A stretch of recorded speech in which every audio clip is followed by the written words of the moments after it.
আপনার নামে মামলা হয়েছে। এটা শোনার পরে আপনি বেশি গুরুত্ব না দিয়ে মামলাটাকে হেলাফেলা করে রেখে দিলেন, অর্থাৎ আপনি আদালতে আসলেন না। যখন আপনি আদালতে আসলেন না, হঠাৎ করে দেখলেন আপনার বাড়িতে হচ্ছে পুলিশ আপনাকে ধরে কোর্টে নিয়ে আসলো। এই কারণে যখন আপনার নামে মামলা হবে আপনি ঘরে বসে থাকবেন না, আপনি যে কোনো একজন আইনজীবীর সাথে পরামর্শ করে কোর্টে আসবেন। দেখেন, আপনি যদি আইনজীবীর মাধ্যমে কোর্টে না আসেন তাহলে আপনার যে বিপদটা হতে পারে, এমনও হতে পারে যে কি মামলা হয়েছে সেটা আপনি জানেন না, কতদিন জেলে থাকতে পারেন সেটাও আপনি জানেন না।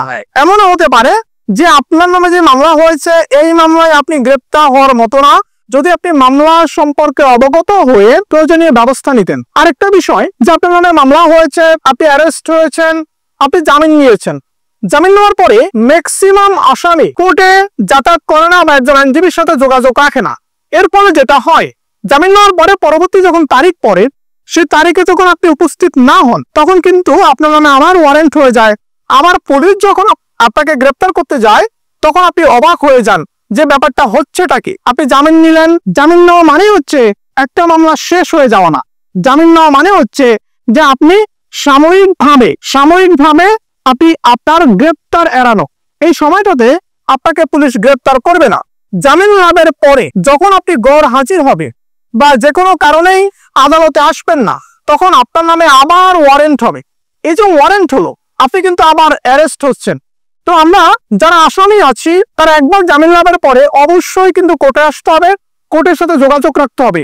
একটা মামলা শুরু হলে এটা রায় পর্যন্ত যাবে, রায় গিয়ে সিদ্ধান্ত হবে আপনি খালাস পেয়েছেন কিনা বা আপনি দণ্ডপ্রাপ্ত হয়েছেন কিনা। আপনি যদি খালাস পান বা দণ্ডপ্রাপ্ত হন তখনই কিন্তু আপনার মামলাটা শেষ হয়ে যাবে।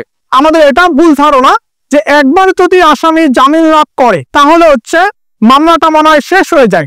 এটা যারা ভেবেছেন তারা কিন্তু একাধিকবার জেল খেটেছেন সামান্য কারণে।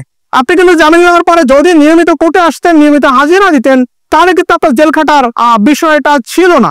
আপনার নিজের ইচ্ছায় নিজের ভুলের কারণে কিন্তু আপনি জেলের সম্মুখীন হচ্ছেন। তাহলে দেখেন, মামলা হলে পালিয়ে বেড়ানো যাবে না। মামলা হলে কি মামলা হয়েছে, কেন হয়েছে, আপনার করণীয় কি, এই সম্পর্কে একজন আইনজীবীর মতামত আপনাকে নিতে হবে। যদি আপনি একজন আইনজীবী শরণাপন্ন হন, এমনও হতে পারে মামলার প্রথম তারিখে আপনার মামলাটা শেষ হয়ে যাবে, কারণ আপনি জানেন না যে মামলাটা কোন বিষয় হয়েছে। আইনজীবী ভালো বলতে পারবে যে মামলাটা কোন বিষয় হয়েছে। মামলাটা যদি নর্মাল ইস্যুতে হয়ে থাকে তবে মামলাটা রাতারাতি শেষ করে ফেলতে পারবেন। আর যদি আপনি পালিয়ে বেড়ান, দেখা গেল যে সামান্য বিষয়ে মামলা হয়েছে কিন্তু সামান্য বিষয়ে কিন্তু আপনি দিনের পর দিন জেল খাটতেছেন, এই ভুল করা যাবে না। এবং জামিন লাভের পরে অবশ্যই এটা ভাবা যাবে না মামলাটা মনে হয় শেষ হয়ে গেছে। আপনাকে আদালতে এসে নিয়মিত হাজিরা প্রদানের মাধ্যমে মামলা নিষ্পত্তি করার আগ পর্যন্ত আপনি নিয়মিত আদালতে এসে হাজিরা দিবেন।